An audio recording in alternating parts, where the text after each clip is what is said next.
कहते हैं जीवित जग में जूती पड़े फिर जम तोड़े छाती, बिना भक्ति के प्राणी यहीं दुखी हो जाएंगे, अगयम के दूत उनको बहुत सताएंगे। तो यहाँ परमात्मा आपको बताना चाहते हैं कि आप काल के लोक में रह रहे हो। गीता अध्याय नंबर 15 के श्लोक नंबर 16-17 में 3 पुरुष हो। अब 17वें का प्रकरण चल रहा है कि उत्तम पुरुष है तू अन्य और परमात्मा है उदाहरते, उसको परमात्मा कहा जाता है।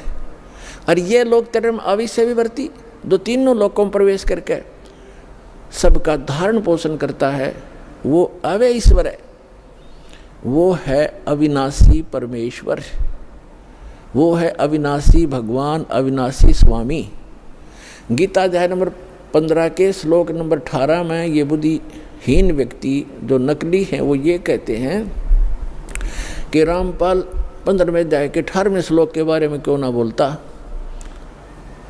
कि उसमें लिखा है, गीता ज्ञानदाता कहता है कि मैं लोक वेद में, मैं इन सभी प्राणियों से उत्तम हूँ और इसलिए लोके वेदे, लोक वेद में पुरुषोत्तम प्रसिद्ध हूँ।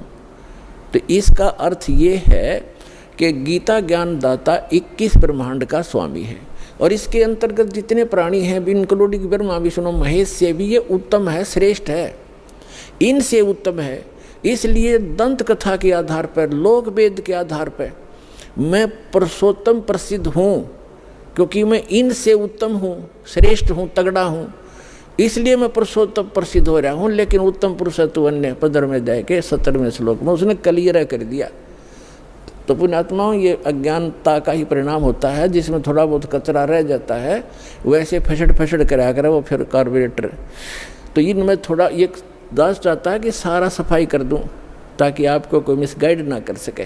तो इस प्रकार 15वें अध्याय के 18वें श्लोक को समझो कि ये कहता है कि जितने मेरे अंतर्गत प्राणी हैं उनसे मैं उत्तम हूँ, पुरुषोत्तम कहलाता हूँ, इसलिए इन तम तगड़ा हूँ, श्रेष्ठ हूँ, इसलिए पुरुषोत्तम प्रसिद्ध हो रहा हूँ। लेकिन वो पुरुषोत्तमता कोई और है। 15वें अध्याय के 17वें श्लोक में। तो अब प्रसंग हम यहाँ आते हैं कि उसको परमात्मा कहा जाता है। ओए है परमात्मा, प्रभु का नाम का अर्थ होता है स्वामी। उसको ब्रह्म कहो, प्रभु कहो, साहिब कहो और राम गॉड खुदा अल्लाह कहो।